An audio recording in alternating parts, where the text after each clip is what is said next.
2020년 6월 28일 하나님께 예배를 올려드리겠습니다. 다 같이 묵도하시겠습니다.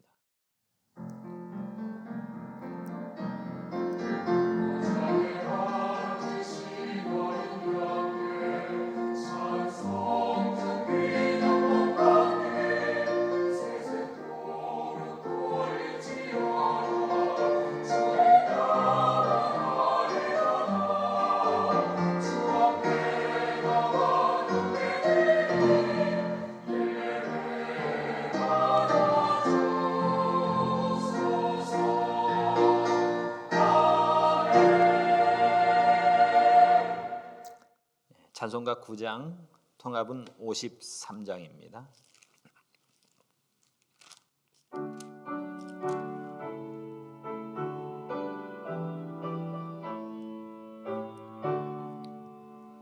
하늘에 가득 찬 영광의 하나님, 온 땅에 충만한 존귀하신 하나님, 생명과 빛으로 지혜와 권능으로 언제나 우리를 지키시는 하나님, 성부와 성자와 성령 삼위의 하나님, 우리 예배를 받아주시옵소서. 사랑이 넘치는 자비하신 하나님, 은혜가 풍성한 구원의 하나님, 자매의 심령에 평안을 주시옵고 죄악과 허물을 용서하여 주소서. 찬송과 영광과 생명 구원의 하나님, 우리 예배를 받아주시옵소서. 언약한 심령을 굳게 세워주시고 우둔한 마음을 지혜롭게 하시고 주의 뜻 받들어 참되게 살아가며 주 말씀 따라서 용감하게 하소서. 권능과 지혜와 소랑 은혜의 하나님, 우리 예배를 받아주시옵소서. 주 앞에 나올 때 우리 마음 기쁘고 그 말씀 힘되어 새 희망이 솟는다. 고난도 슬픔도 이기게 하시옵고 영원에 잇대어 살아가게 하소서. 우리의 자랑과 기쁨 생명의 하나님, 우리 예배를 받아주시옵소서.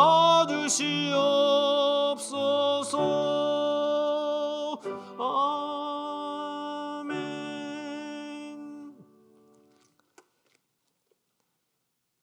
다 같이 사도신경으로 신앙 고백 드리겠습니다. 전능하사 천지를 만드신 하나님 아버지를 내가 믿사오며 그 외아들 우리 주 예수 그리스도를 믿사오니 이는 성령으로 잉태하사 동정녀 마리아에게서 나시고 본디오 빌라도에게 고난을 받으사 십자가에 못 박혀 죽으시고 장사한 지 사흘 만에 죽은 자 가운데서 다시 살아나시며 하늘에 오르사 전능하신 하나님 우편에 앉아 계시다가 저리로서 산자와 죽은 자를 심판하러 오시리라. 성령을 믿사오며 거룩한 공예와 성도가 서로 교통하는 것과 죄를 사해 주시는 것과 몸이 다시 사는 것과 영원히 사는 것을 믿사옵나이다. 아멘. 찬송가 261, 통합은 195장입니다.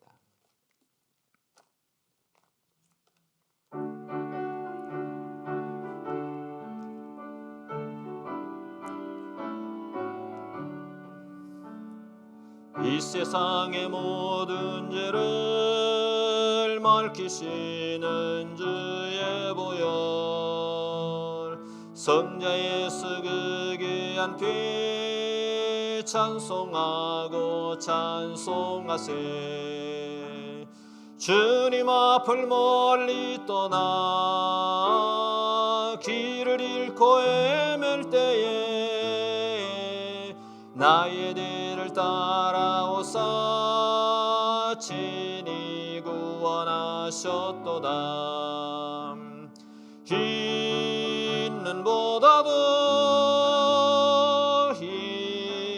있는보다도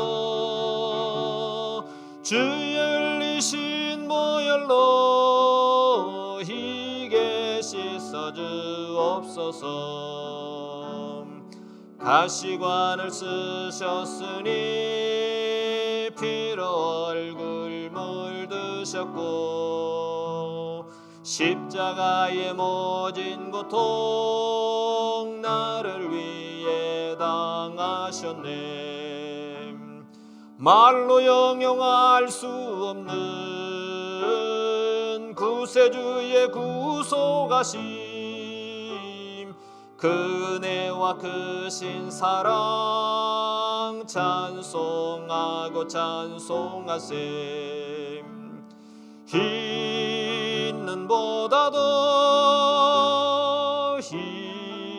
있는보다도 주의 흘리신 보혈로 희게 씻어 주옵소서. 아버지를 멀리 떠나 바른 길을 저버리고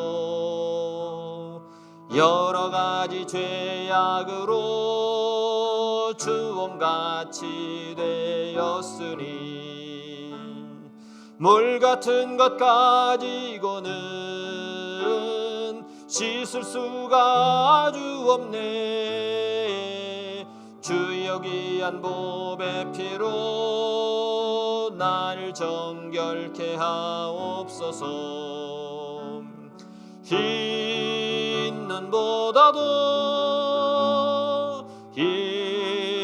있는보다도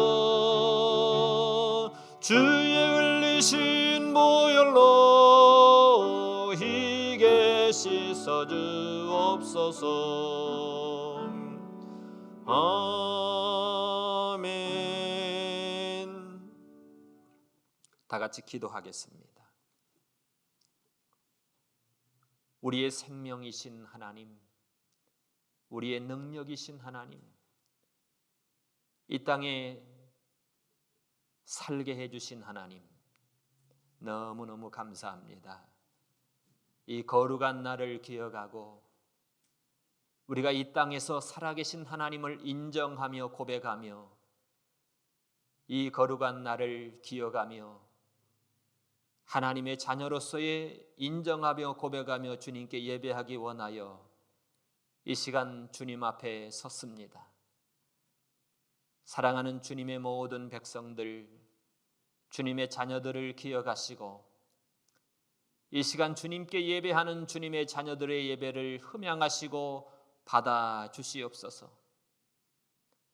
여전히 삶의 고통 가운데, 여전히 삶의 어려움 가운데 있는 모든 상황 속에서도 여전히 늘 함께 하시는 하나님을 기대하며 바라보는 소망이 있는 주님의 자녀들로 삼아주신 것을 감사합니다.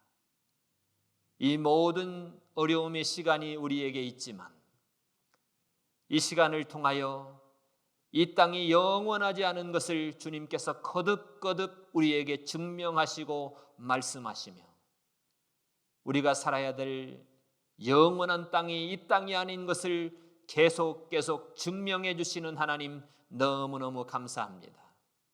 그 영원한 하늘의 소망을 품고 영원한 우리 하나님을 기대하고 소망하는 우리 모든 주님의 백성들 되게 하여 주시옵소서. 이 땅의 삶이 되게 하여 주시옵소서. 세계적으로 고통하는 모든 주님의 백성들을 기억하시고 하나님 이제 그만 우리의 소원이 이 땅을 고치고 주님의 은혜 가운데 다시 회복과 은혜를 경험하며 하나님께 예배하기를 소원합니다. 주께서 이 백성을 불쌍히 여기시고 이 모든 바이러스의 위험으로부터 우리를 치료하여 주시옵소서. 예배하는 이 시간도 주께서 찾아오시고 함께 해주시고 주님 풍성한 은혜로 같이 하여 주시옵소서. 예배를 돕는 우리 이지영 집사님 또 반주로 돕는 우리 이지은 자매 하나님 은혜로 함께 해주시고 그들의 가정 위에도 하나님께서 은혜로 같이 하여 주시옵소서. 모든 영광 오직 주님께만 올려드리옵고 감사하옵고 예수님의 이름으로 기도하옵나이다. 아멘. 우리 하나님 말씀 봉독하겠습니다. 하나님 말씀은 창세기 3장 7절부터 24절입니다. 좀 길지만 이것이 설교다 생각하시고 같이 들어주시기 바랍니다. 같이 읽으시면 좋겠습니다. 이에 그들의 눈이 밝아 자기들의 몸이 벗은 줄을 알고 무화과 나무 잎을 엮어 치마를 하였더라. 그들이 날이 서늘할 때에 동산에 거니시는 여호와 하나님의 음성을 듣고 아담과 그 아내가 여호와 하나님의 낯을 피하여 동산 나무에 숨은지라. 여호와 하나님이 아담을 부르시며 그에게 이르시되 내가 어디 있느냐 가로되 내가 동산에서 하나님의 소리를 듣고 내가 벗었음으로 두려워하여 숨었나이다. 가라사대 누가 너의 벗었음을 내게 고하였느냐? 내가 너더러 먹지 말라 명한 그 나무 실과를 내가 먹었느냐? 아담이 가로되 하나님이 주셔서 나와 함께 하신 여자 그가 그 나무 실과를 내게 주므로 내가 먹었나이다. 여호와 하나님이 여자에게 이르시되 내가 어찌하여 이렇게 하였느냐? 여자가 가로되 뱀이 나를 꿰므로 내가 먹었나이다. 여호와 하나님이 뱀에게 이르시되 내가 이렇게 하였으니 내가 모든 육축과 들의 모든 짐승보다 더욱 저주를 받아 배로 다니고 종신토록 흙을 먹을지니라. 내가 너로 여자와 원수가 되게 하고 너의 후손도 여자의 후손과 원수가 되게 하리니 여자의 후손은 내 머리를 상하게 할 것이요 너는 그의 발꿈치를 상하게 할 것이니라 하시고 또 여자에게 이르시되 내가 내게 잉태하는 고통을 크게 더하리니 내가 수고하고 자식을 낳을 것이며 너는 남편을 사모하고 남편은 너를 다스릴 것이니라 하시고 아담에게 이르시되 네가 내 아내의 말을 듣고 내가 너더러 먹지 말라 한 나무 실과를 먹었은즉 땅은 너로 인하여 저주를 받고 너는 종신토록 수고하여야 그 소산을 먹으리라. 땅이 내게 가시덤불과 엉겅기를 낼 것이라. 너의 먹을 것은 밭의 채소인즉 내가 얼굴에 땀이 흘려야 식물을 먹고 필경은 흙으로 돌아가리니 그 속에서 내가 취함을 입었음이니라. 너는 흙이니 흙으로 돌아갈 것이니라 하시니라. 아담이 그 아내와 아내를 하와라 이름하였으니 그는 모든 산자의 어미가 됨이더라. 여호와 하나님이 아담과 그 아내를 위하여 가죽옷을 지어 입히시니라.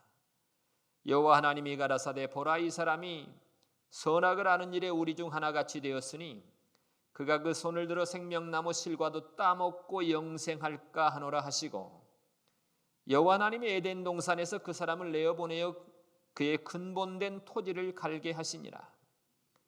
이같이 하나님이 그 사람들을 쫓아내시고 에덴 동산 동편에 그룹들과 두루 도는 화영검을 두어 생명나무의 길을 지키게 하시니라. 아멘. 사랑하는 성도 여러분, 축복합니다. 감사합니다. 오늘 여기 아담의 범죄, 첫 범죄의 결과에 대해서 오늘은 하나님의 말씀을 같이 나누기를 원합니다. 유혹에 빠진, 그래서 타락한 인간의 적나라한 모습들이 오늘 여기에 나옵니다.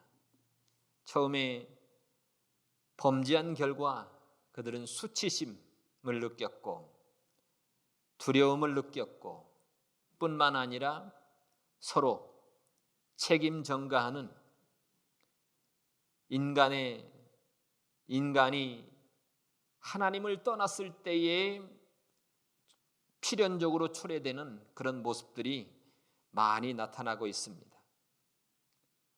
문제는 인간이 하나님과 바른 관계를 가지지 못할 때 일어나는 것을 우리는 기억해야 합니다. 희망과 생명과 사랑이 넘쳤던 그 에덴 동산이 범죄한 인간에게 찾아온 최초의 감정은 수치심이었습니다. 수치심은 하나님의 거룩한 형상을 상실한 인간이 느끼는 오염된 감정이었던 것입니다.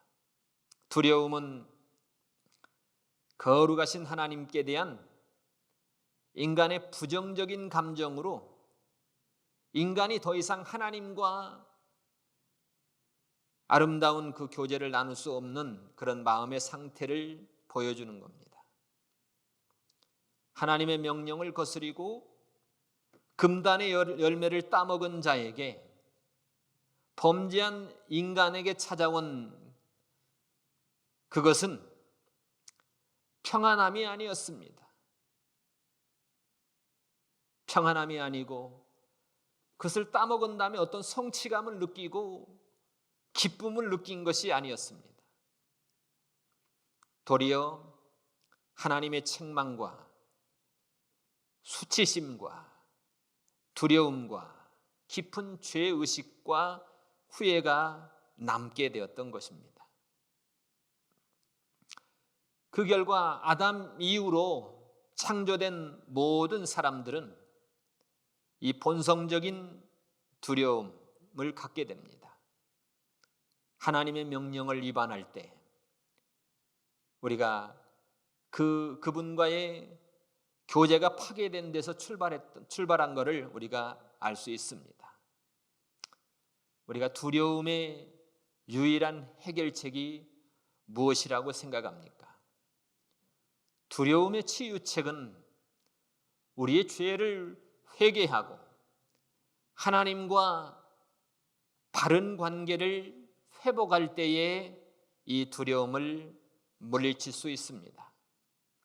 요한일서 4장 18절에도 사도 요한은 사랑 안에는 두려움이 없고 온전한 사랑이 두려움을 내어 쫓는다라고 말하고 있습니다. 저번에 뉴스를 보니까 코로나 바이러스가 한참 성행을 할 때에 이란에 있는 사람들이 소독제를 마셔서 죽은 사람들이 있었습니다. 이 바이러스로 인해서 너무 두려우니까 이 바이러스를 죽이려고 소독제를 먹었던 거예요. 그래서 사람이 죽어나간 일이 있습니다. 왜 그랬을까요? 두려움 때문입니다. 공포심 때문입니다. 저는 이 모든 상황 속에서 우리가 바이러스 때문에 두려워하는 그 공포심이 그것도 죄라고 생각합니다. 우리 그리스도인은 어떤 문제나 어떤 질병이나 이런 문제 때문에 너무 두려워하고 공포심에 사로잡혀서 우리의 해야 될 일, 믿음의 일, 이 모든 것을 두려워한다면 그것 또한 정상적이지 않다고 생각합니다. 저는 다윗을 생각해 봤어요. 소년 다윗이 아버지 심부름 갔다가 전쟁터에 갔는데 형들에게 도시락 싸줘가지고 도시락 갖다 주라고 갔는데 이 블레셋 골리앗이 나타나서 하나님의 군대를 모여가는 장면을 보고 소년이 키가 3m나 되는 장수를 향해서 두려워하지 않는 거예요. 큰 창과 큰 칼을 가지고 큰 키를 가지고 대항하고 있는데 사울 왕을 비롯해서 이스라엘의 모든 군대는 다 두려워서 벌벌 떨고 있는데 다윗은 그를 향해서 용맹스럽게 이 할례 받지 못한 이 개 같은 것이 사시는 하나님의 군대를 모여가느냐라고 하면서 이렇게 하나님을 의지하고 나가서 이 골리앗을 쳐 죽이는 그런 장면을 볼 때에 너는 칼과 단창을 가지고 네 키 큰 거, 네 힘 믿고 나왔느냐? 나는 사시는 만군의 여호와 이름을 믿고 나왔다. 여호와의 이름으로 나왔다. 여호와께서는 구원하시는 것이 힘으로 창으로 인간의 머릿수로 구원하지 않는다. 하나님의 능력으로 구원하신다라고 하나님을 믿고 나간 다윗의 모습이 생각나더라고요. 여러분, 우리가 어떤 상황 속에서도 이런 두려움이 우리를 엄습하면 안 됩니다. 다윗과 같이 어떤 상황 속에서도 하나님을 의지하고 하나님이 우리에게 허락한 그 믿음의 일을 하는 것이 우리의 본분이라고 생각합니다. 오늘 여기 첫 번째로 아담과 하와의 범죄의 결과가 온 인류 위에 그게 나타났습니다. 7절로 13절에 보면 온 인류 위에 이에 그들이 7절 보니까 눈이 밝아 자기들의 몸이 벗은 줄을 알고 무화과 나무 잎을 엮어 치마를 하였더라. 사실은 2장 25절에 보면 하나님이 아담을 잠들게 하시고 갈빗뼈로 여자를 만들었는데 둘이 벌거벗고 있었지만 부끄러워하지 아니하니라 그랬거든요. 그런데 그들이 범죄하고 난 다음에 눈이 밝아 찾아온 그게 뭐냐면 수치심이었습니다. 벌거벗었지만 부끄러워하지 않았던 그 마음이 본래 순수하고 깨끗한 영적인 순결을 잃어버린 다음에 찾아온 죄의식과 더불어 수치심을 갖게 됐다는 겁니다. 그래서 그들이 한 게 뭐냐면 무화과 나무 잎으로 치마를 하였다라는 겁니다. 이 말이 뭡니까? 그들이 느꼈던 그 수치감이 죄의식에 대한 분명한 표라는 겁니다. 얼마나 부끄럽고 얼마나 두려웠으면 그렇게 했겠습니까? 여러분, 이 땅에 우리의 죄 문제를 가리워줄 것은 아무것도 없습니다. 이 땅에서 우리의 죄 문제를 해결해 줄 분은 아무것도 없습니다. 오직 예수 그리스도의 의의 옷을 입는 방법밖에는 없다는 겁니다. 그러다가 하나님이 에덴 동산에서 그렇게 아담과 하와에게 가끔 찾아오시고 함께 거니시며 교제도 하시고 대화도 하셨는데 범죄한 다음에 하나님이 또 찾아오십니다. 아담이 그 아내가 서늘한 바람이 불 때에 사람도 그러잖아요. 범죄한 다음에 무슨 생각이 들었겠어요? 일단 느끼는 게 수치심과 두려움과 공포심이었을 거 아닙니까? 기자들이 그래요. 가끔 보면 범죄한 사람들을 향해서 어떤 마음으로 죄를 졌습니까? 어떻게 막 그런 묻잖아요. 무슨 생각이 있겠어요, 지금. 시간이 지난 다음에 서늘한 바람이 불 때 좀 들뜬 마음이 공포스럽던 마음이 좀 가라앉고 자신들의 행위를 좀 돌아볼 수 있는 그런 시간, 알맞은 시간이 있을 때에 하나님께서는 범죄한 인간이지만 즉시 저주하지 않으시고 찾아오셨다는 겁니다. 포기하지 않으셨어요. 그런데 뒤에 보면 사단과 뱀에게는 하나님이 즉시 저주하고 심판하시고 하나님이 그들에게는 회개의 기회를 주시지 않으셨습니다. 그러면서 동산에 거니시는 하나님의 음성을 듣고 얼굴을 피해서 이제 무화과 나무 잎을 엮어 치마를 하고 동산 나무에 숨어 있는 그들에게, 죄책감과 수치감 때문에 숨어 있는 그들에게 하나님이 찾아오셨다는 겁니다. 나무 사이에 숨는다고 하나님이 모르겠어요? 근데 하나님이 하나님의 음성을 통해서 그들의 무감각한 것을, 그들의 양심을 일깨우시고 계시는 겁니다. 시편 139편 7절로 8절에 보면 내가 주의 신을 피하여 어디로 가며 내가 주의 앞에서 어디로 피하리이까? 내가 하늘에 올라갈지라도 거기 계시고 음부에 내 자리를 펼지라도 거기 계시니이다.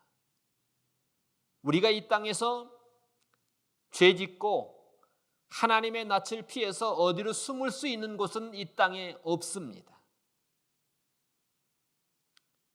죄는 하나님과의 어떤 정상적인 관계를 가로막습니다. 그래서 죄인들은 하나님께 나오기를 꺼려합니다. 왜냐하면 악을 행하는 자마다 빛을 미워해요. 그렇기 때문에 왜 빛을 미워합니까? 자기들의 행위가 다 드러날까 봐 그게 두려운 거예요. 그렇지만 이렇게 아무리 죄인들이 숨으려 해도 하나님은 찾아오시는 하나님. 9절 10절에 보니까요, 여호와 하나님이 아담을 부르시며 그에게 이르시되 내가 어디 있느냐 이렇게 말씀하셨습니다. 가로되 내가 동산에서 하나님의 소리를 듣고 내가 벗었으므로 두려워하여 숨었나이다. 2장 25절에 벗었는데 부끄러워 아니하니라. 그런데 지금은 범죄한 다음에 벗었으므로 두려워하여 숨었나이다.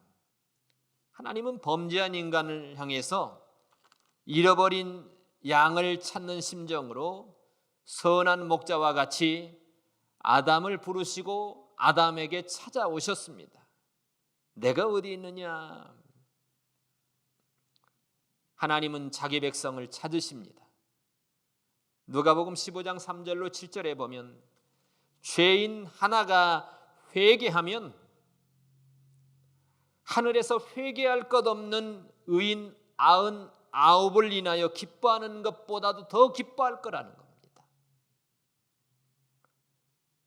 죄인 한 명이 회개하고 하나님께 돌아오면 하나님이 의인 99보다 더 기뻐하겠다는 거예요. 왜? 이미 의인돼 나오면 의인이니까. 그 한 사람 회복되면 하나님이 그렇게 기뻐하시겠다는 겁니다.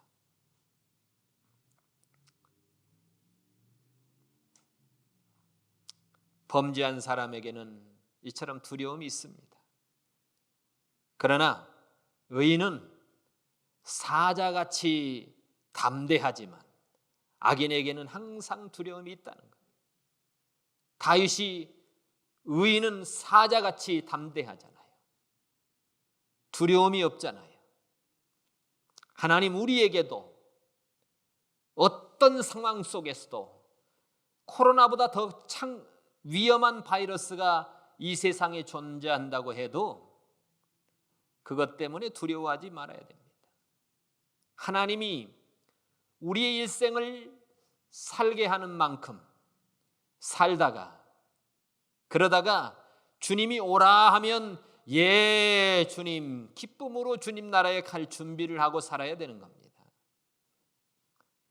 하나님이 우리를 어떻게 우리 생명은 우리 마음대로 할 수 있는 게 아무것도 없습니다. 하나님이 정해놓은 그 시간까지 살 수 있습니다. 그렇다고 해서 너무 조심하지 말라는 얘기는 아닙니다. 모든 면에 조심하되 너무 두려워하지는 마라, 그런 뜻입니다. 11절로 13절에 보니까 누가 너의 벗었음을 내게 고했느냐, 이 말은 누가 너에게 너의 벗었음을 내게 말했냔 말입니다. 이 말은 아담이 아직 자신이 형벌받아 마땅한 사람이라고 그 자기 잘못에 대한 인식을 못하고 있는데 그것에 대한 어리석음, 아담의 어리석음을 간접적으로 책망하는 질문인 겁니다. 내가 너더러 먹지 말라 명한 그 나무 실과를 내가 먹었느냐? 그러니까 아담이 이렇게 얘기합니다. 하나님이 주셔서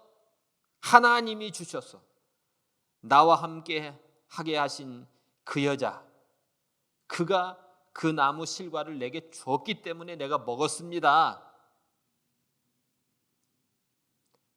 이거 보면 하나님을 복종하는 데서 하나님 관계에서 멀어지면 인간이 얼마나 이렇게 깊은 잘못된 데까지 내려갈 수 있는가를 볼 수 있는 것 같아요. 그러니까 아담 자신은 하나님, 제가 왜 하나님께 복종할 수 없었던 이유가 이거라는 거예요. 결국에 하나님이 주신 여자 때문이라는 겁니다. 자신은 하나님의 명령을, 금단의 명령을 불순종한 것에 대한 책임이 전혀 없고, 순전히 하나님이 주신 그 여자만 없었다면 이런 일이 안 생겼을 텐데 하나님이 그 여자 줘가지고 그랬다는 거예요. 그래서 내가 이렇게 된 거라는 거예요. 그러면서 은근히 책임을 하나님께 돌리고 있는 겁니다. 하나님을 원망하는 거예요.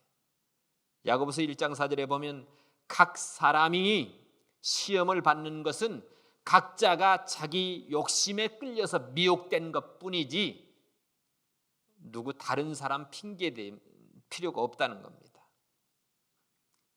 그러니까 여호와 하나님이 여자에게 이렇게 말합니다. 또 내가 어찌하여 이렇게 했느냐? 여자가 가로되 뱀이 나를 깨물어 그랬습니다.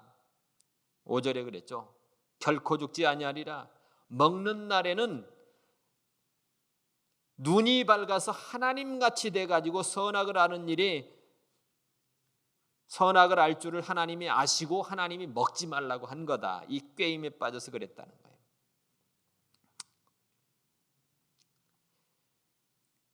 사실은 하와가 따먹은 건 하나님같이 된다는 그 말에 넘어간 거잖아요. 결국 하와도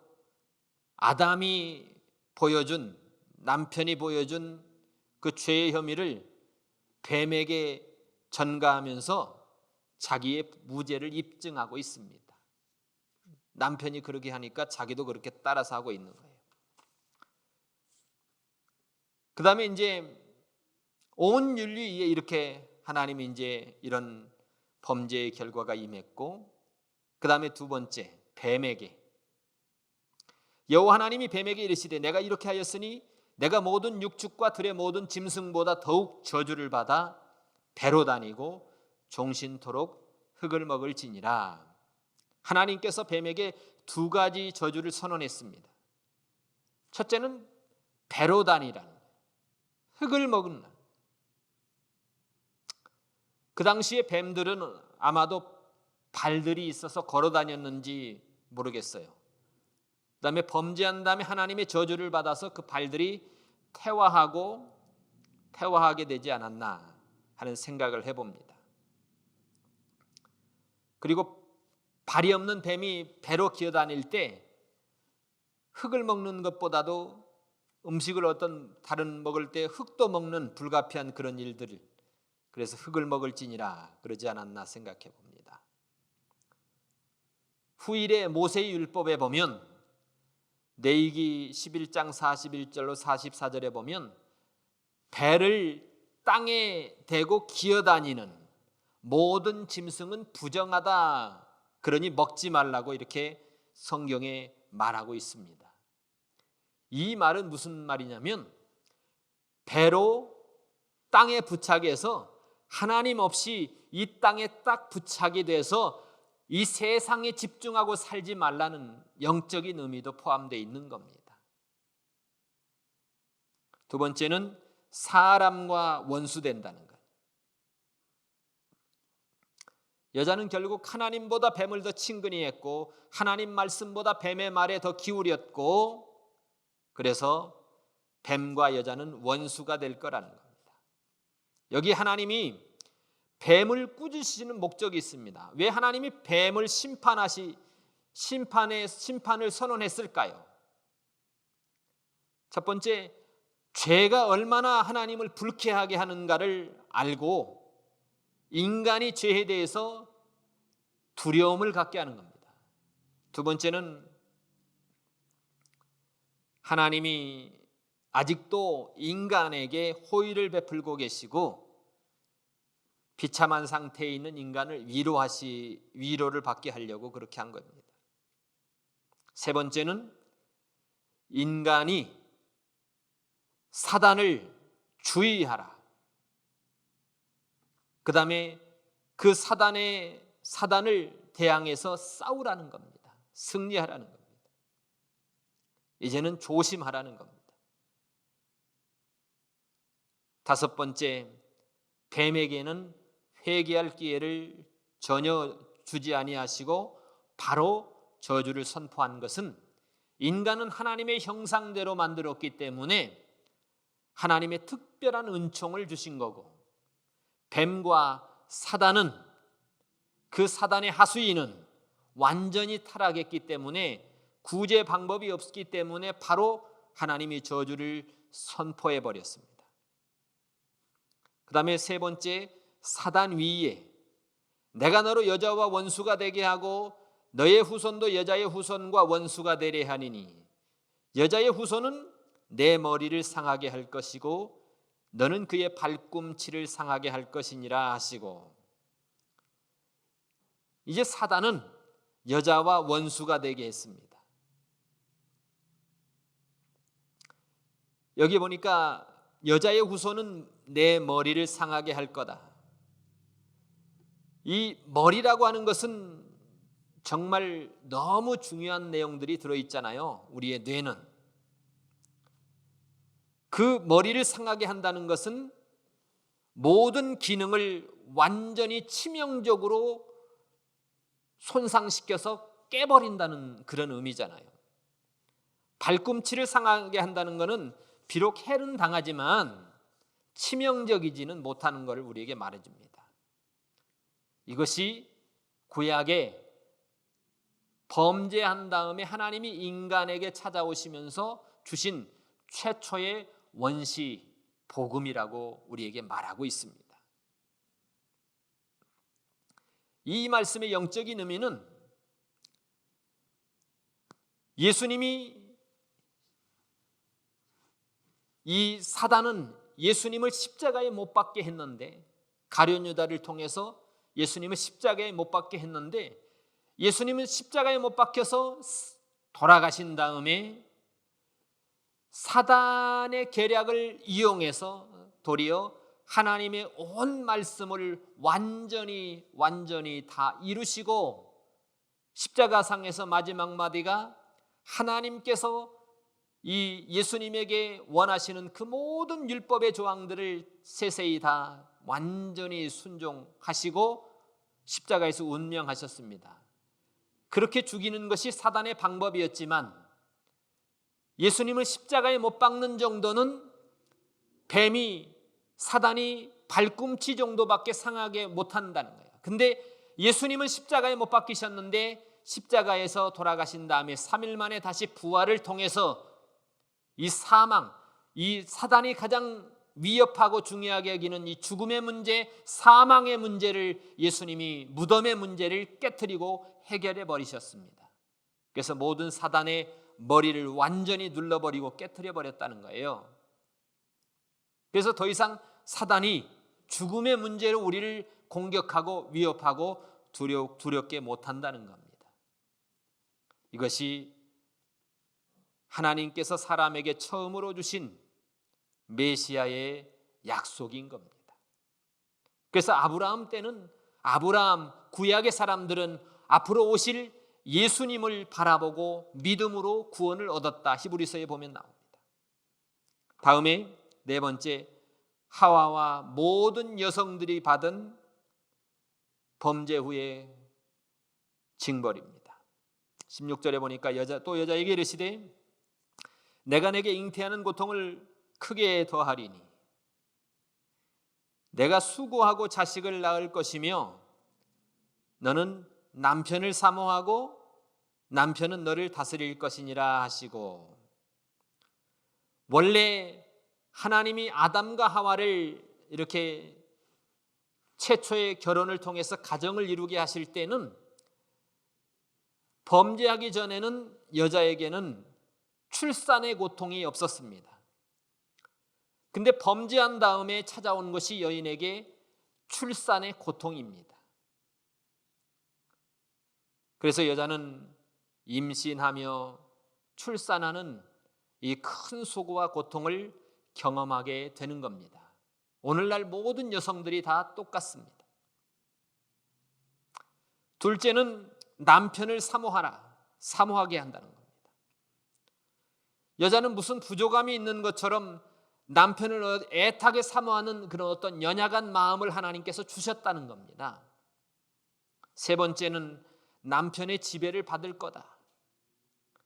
남자에게 어떤 종속이 아닌 하나님께로부터 받은 남편의 권위를 정당한 것으로 인정해 준다는 그런 의미인 겁니다. 에베소 5장 22절에 보면 아내들이여 남편에게 복종하고,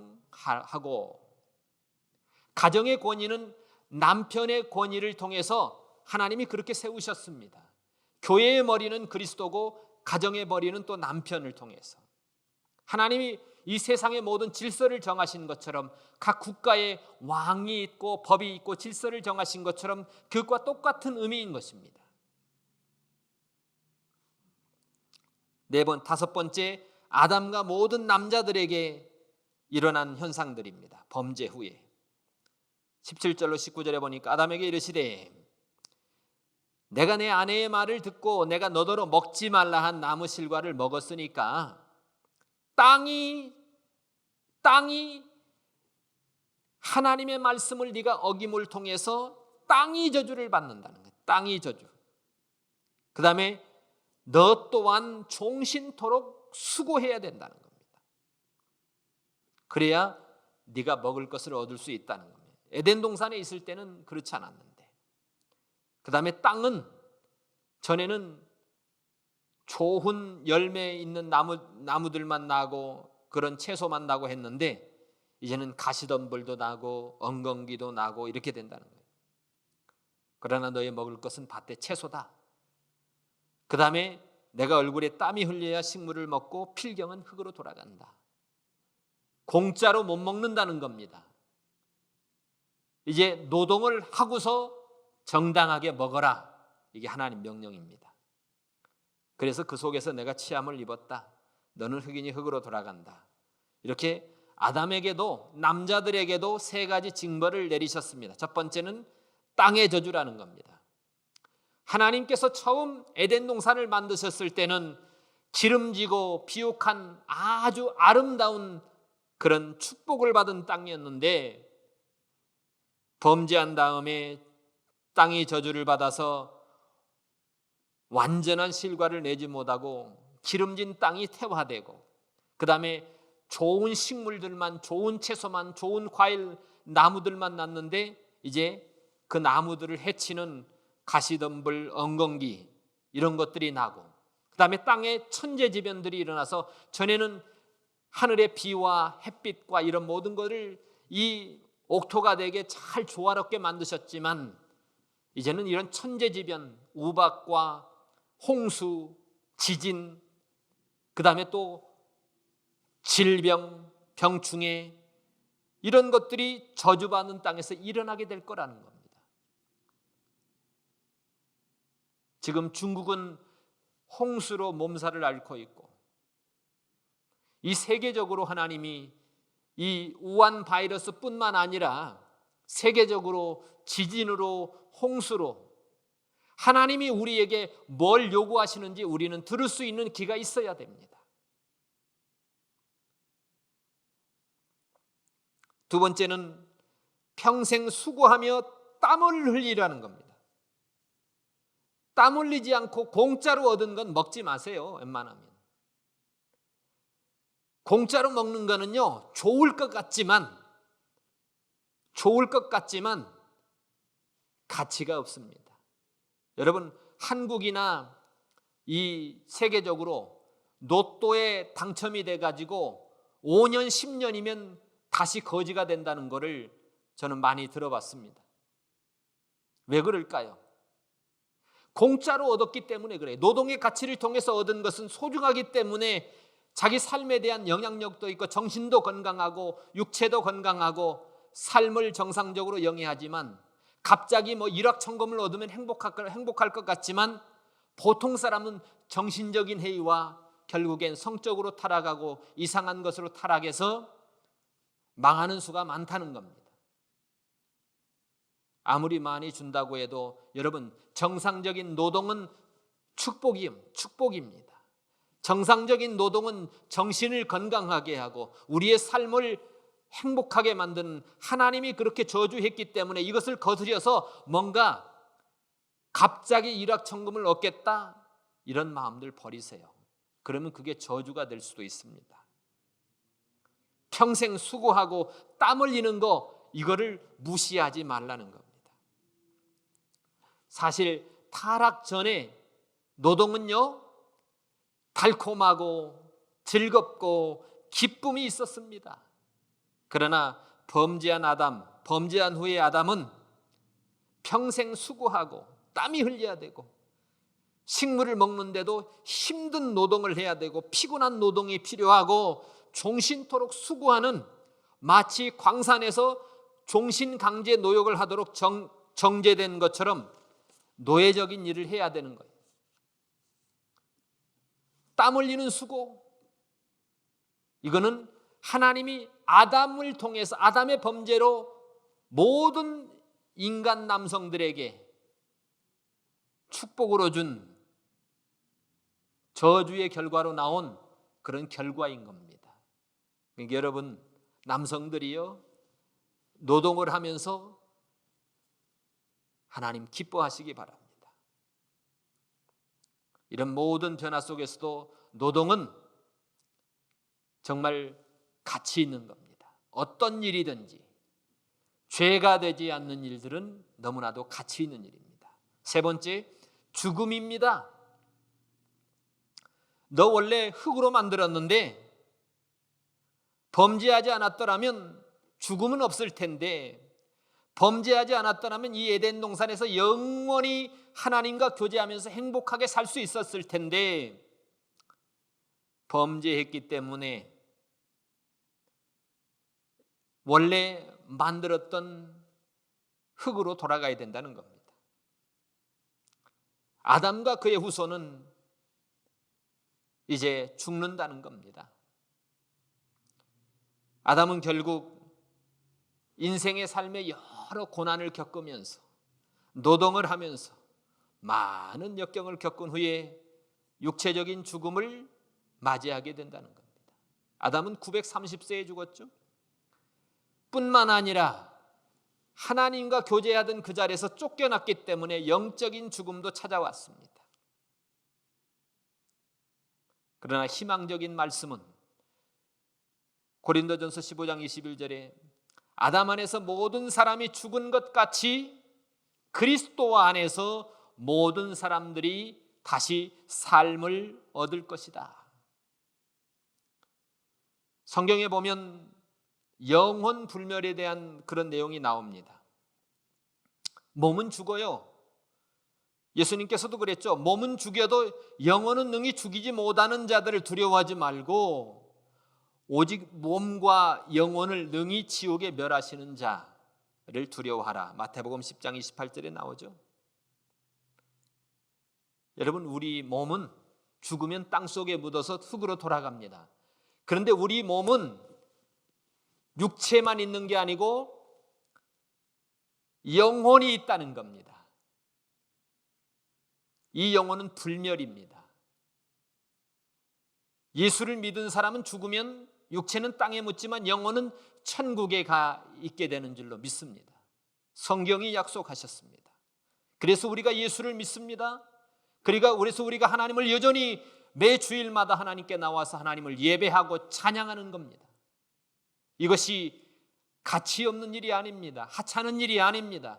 우리 인생에 가장 중요하고 가장 첫 번째 돼야 될 일이 바로 매 주일 이날은 하나님의 날이니 이 날을 기억하고 하나님께 예배하는 것은 우리 인생의 첫 번째 목적이고 가장 가치 있는 일인 것입니다.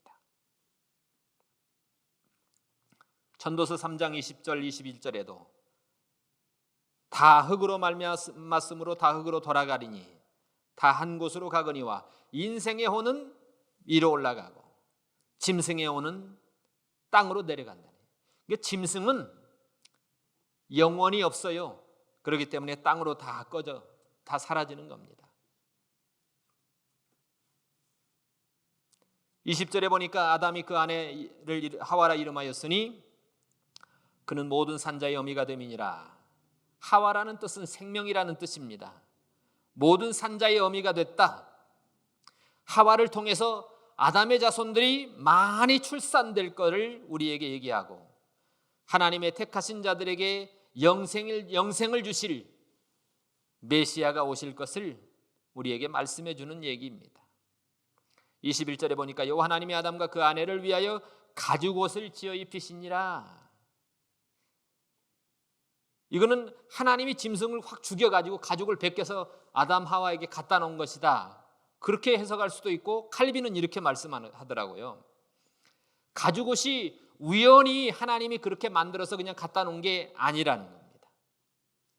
원래 동물은 인간의 용도를 위해서 운명 지었기 때문에 그들의 몇 마리를 죽였는데 하나님이 아담과 하와에게 이런 방법으로 해서 하나님의 지시를 받아서 동물을 죽이고 동물의 피를 빼고 가죽을 벗겨서 너희가 그렇게 너희 수치를 가려라 이렇게 얘기했다는 겁니다. 여러분, 이게 구약의 원시적인 첫 번째 희상의 구약의 속죄 제사의 원형인데 하나님이 모세를 통해서 이 레위기에 보면 이 제사 제도를 허락할 때에 범죄한 인간이 이 성막의 제도를 만드시고 범죄한 인간이 하나님께 그 죄를 회개함을 받을 때 어떻게 하냐면 속죄함을 받을 때 어떻게 하냐면 범죄한 사람이 1년 되고 흠없는 소나 양이나 염소나 집 비둘기나 이런 걸 데리고 와서 헌제자가 그 짐승을 예를 들면 양을 잡을 때에 짐승의 피를 흘려가지고 흘리기 전에 먼저 자기 죄를 그 짐승에게 전가를 해서 그 짐승의 피를 흘려서 제사장에게 갖다 주면 제사장이 그를 단에 뿌리고 그 다음에 헌제자가 짐승의 가죽을 벗기고 내장을 꺼내고 각을 뜨고 조각조각 내면서 범죄한 사람이 그 짐승이 죽어가는 그 광경을 보면서 피 흘리는 광경을 보면서 어떤 느낌을 받겠냐 이겁니다. 내가 지은 죄가 내가 죽어야 되는데 지금 이 짐승이 죽어가는 이 모습을 보면서 내가 지은 죄가 얼마나 비참한지 그 모습을 느끼게 하지 않겠냔 말입니다. 저도 이 칼빈이 말한 이 말에 동감이 되더라고요. 이 짐승을 잡으면서 죽어가면서 피 흘리면서 죽어가는 이 가죽을 벗겨가지고 자기 몸을 둘러야 되는데 죽어가는 짐승의 모습을 보면서 얼마나 비참했겠냐. 그들은 에덴 동산에서 하나님께서 단순히 동산 중앙에 있는 선악을 알게 하는 나무는 먹지 말라고 말씀하셨지만, 우습게 생각했을지도 모르지만 그 말씀을 범한 다음에 실제적으로 육체적으로 느끼면서 체험하는 그 과정은 너무나도 엄청나고 비참한 광경이라는 겁니다. 이렇게 자기들이 쉽게 범해버린 하나님의 말씀에 대한 결과가 이렇게 엄청난 것이었다는 것을 다시 느끼고 깨닫는 기회였을 수도 있습니다. 오늘 여기 짐승의 제사, 구약의 원형인 첫 번째 속죄제사의 원형인 이 제사, 이것은 예수 그리스도의 대속을 통한 하나님의 구원의 은혜가 암시되어 있는 내용입니다. 하나님이 그들에게 가죽옷을 지어 입히시기 위해서 죽이신 짐승, 이것은 장차 하나님의 택한 백성들을 위해서 죽으실 어린 양 예수 그리스도를 상징했다는 것입니다. 이 예수를 하나님이 그의 피를 인하여 믿음으로 말미암는 화목제물로 세우셨으니, 그래서 그 예수를 믿는 자는 전에 지은 죄를 간과하심으로 하나님의 은혜로 값없이 너는 하나님의 법정에서 의롭다라는 칭의를 얻게 된다는 겁니다. 그래서 예수 그리스도의 의의 옷을 상징하는 의미가 아닐까요? 우리 인간들의 죄인들의 수치를 가릴 수 있는 옷은 딱 하나밖에 없습니다. 예수 그리스도의 십자가 대속사역, 예수 그리스도의 십자가 피 흘린 그 옷, 완전한 옷, 그것만이 우리의 수치를 가릴 수 있는 겁니다. 우리의 의는 다, 우리가 아무리 선을 행하고 도덕적으로 완전하다 할지라도 우리의 의는 다 더러운 옷 같다고 이사야 선지자는 말합니다.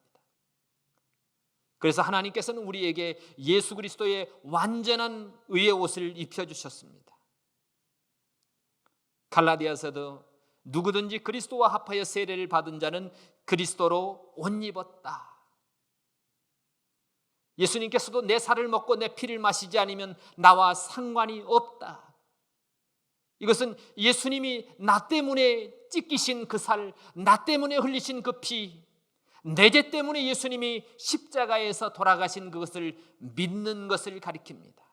믿음으로 예수님의 그 의의 옷을 우리가 입는 겁니다. 우리의 죄의 수치를 가리우는 겁니다. 하나님 앞에서 너는 의롭다라고 인정을 받는 겁니다. 그것이 믿음으로 하나님의 은혜로 가능한 겁니다. 마지막으로 여섯 번째, 그들의 범죄로 말미암아 에덴 동산에서 추방됐습니다.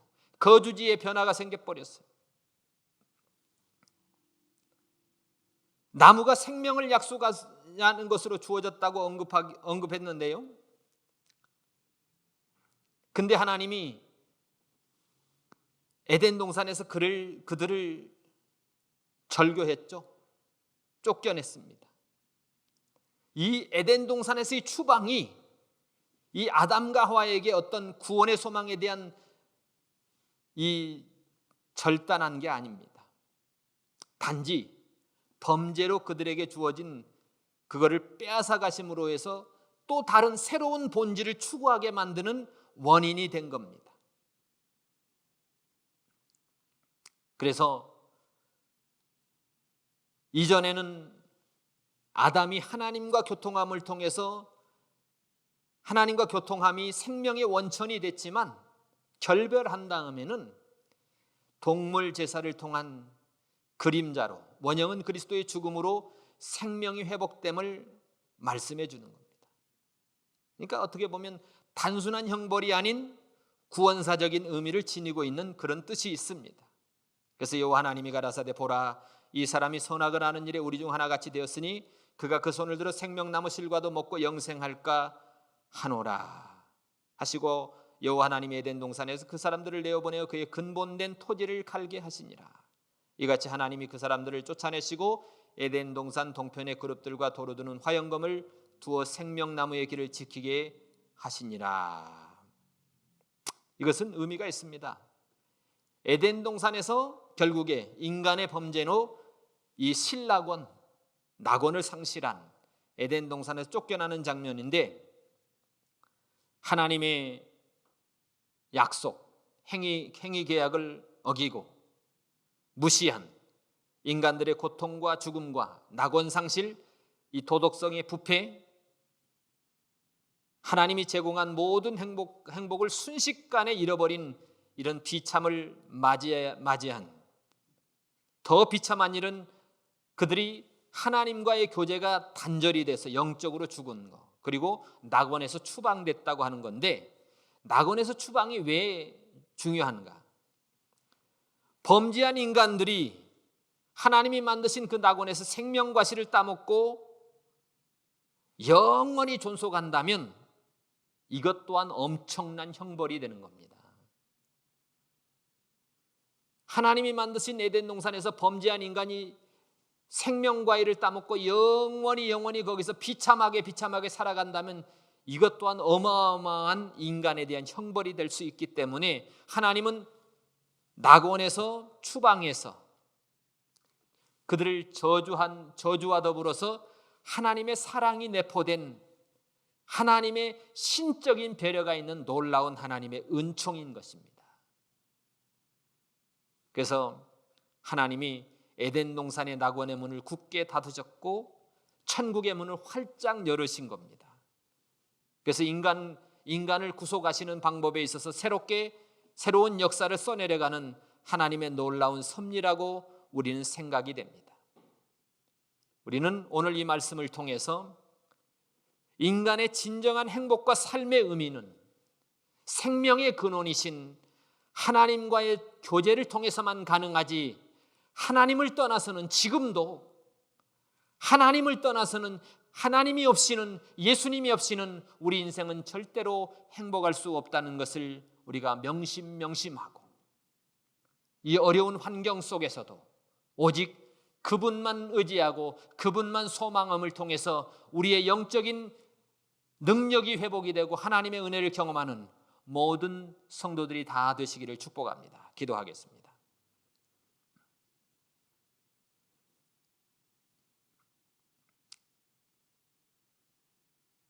우리 하나님께서 약속하신 에덴 동산에서의 행복의 조건은 하나님이 말씀하신 그 말씀을 순종하는 것이었습니다. 그러나 그들은 하나님같이 된다는 사단의 괴계에 빠져서 먹음직도 하고 보암직도 하고 지혜롭게 할 만큼 탐스럽게 한 나무로 느껴지고 결국에 따먹고 엄청난 하나님의 재앙의 저주의 결과를 초래하게 됐습니다. 하나님, 그로 인하여 오늘 우리가 겪는, 여인들이 겪는 해산의 고통, 남성들이 겪는 노동의 그 어마어마한 현장들, 하나님 저희들 피부로 느끼고 있습니다. 이 모든 상황 속에서 우리가 하나님 여전히 아담이 범죄한 그 역사의 유물들이 우리 가운데 잔존해 있습니다. 우리가 이제 이 가운데서 우리가 어떻게 회복할 수 있습니까? 오직 예수 그리스도의 의의 옷만이 하나님 우리의 수치를 가리우고 우리의 죄의 수치를 가리우고 우리를 회복해 하고 영원한 하늘의 소망으로, 영원한 천국으로 우리를 이끌 수 있는 것을 기억하며 이 땅에서 살면서 오직 하나님만 의지하고 하나님만 소망하는 그 믿음으로 모든 상황을, 환경을 믿음으로 승리하는 주님의 자녀들이 다 될 수 있도록 함께하여 주시옵소서. 예수님의 이름으로 기도하옵나이다. 아멘. 찬송가 262, 통합은 196장입니다.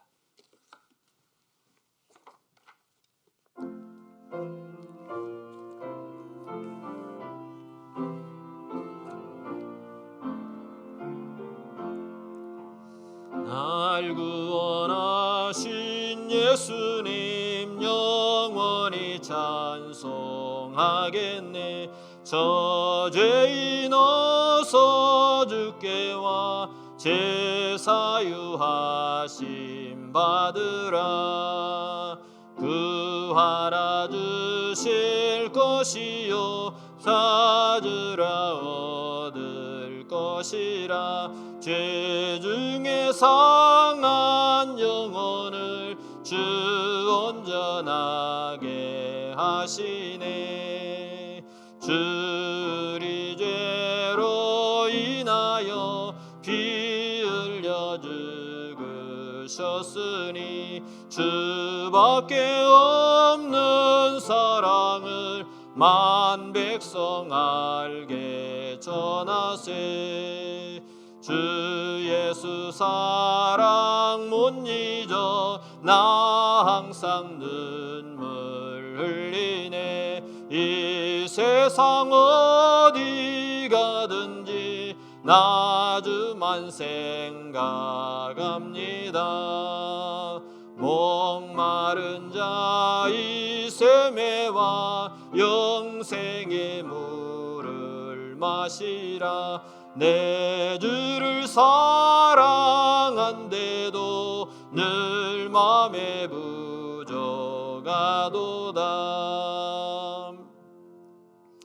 봉헌 기도드리겠습니다. 하나님, 범죄한 우리에게 우리의 완전한 죄악의 수치를 가리울 수 있는 옷은 예수님의 의에 오신 줄로 믿습니다. 그 은혜로 우리가 하나님을 아바 아버지라 부르며 이 땅 가운데 살면서 또 아담을 통해서 내려온 이 신성한 노동의 현장을 주시고 일터의 현장을 주셔서 우리에게 먹고 사는 문제를 해결케 하시고 하나님의 은혜를 경험하게 하시니 감사합니다. 그 은혜 감사해서 또 하나님께 헌물을 드립니다. 드린 손길마다 하나님의 그의 가정을 축복해 주시고 일터의 현장을 축복해 주시고 우리 미래의 자녀들을 축복해 주시고 하나님 은총으로 함께하여 주시옵소서. 예수님의 이름으로 기도하옵나이다. 아멘. 교회 소식 전해드리겠습니다. 2주 전에 우리 목회협력 모임을 가졌습니다. 첫 번째는 교회 오픈 관계는 오픈 시기는 캐네디언 교회 오픈 상황을 보고 저희도 오픈한다. 두 번째는 이명진 집사님이 7월 1일 이제 밴쿠버 넘어서 유클레로 완전 이사를 가게 됐습니다. 그래서 이번 주 주일 교회에서 12시 30분에 송별 예배로 드리도록 했습니다. 많이 참석해서 이렇게 축복해 주시고 가서 믿음으로 승리할 수 있도록 기도해 주시는 여러분들 다 되시기를 바라겠습니다. 송영 1장 축도로 마치겠습니다.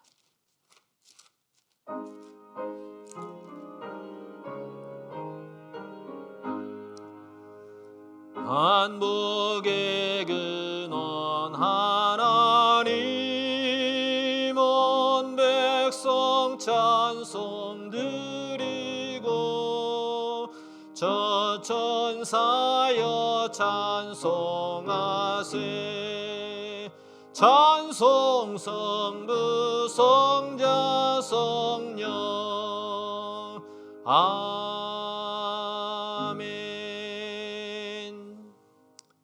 지금은 우리 주 예수 그리스도의 은혜와 우리 하나님의 사랑하심과 성령 하나님의 교통하심이 사랑하는 모든 성도들 머리머리 위에 지금부터 영원토록 함께 계실지어다.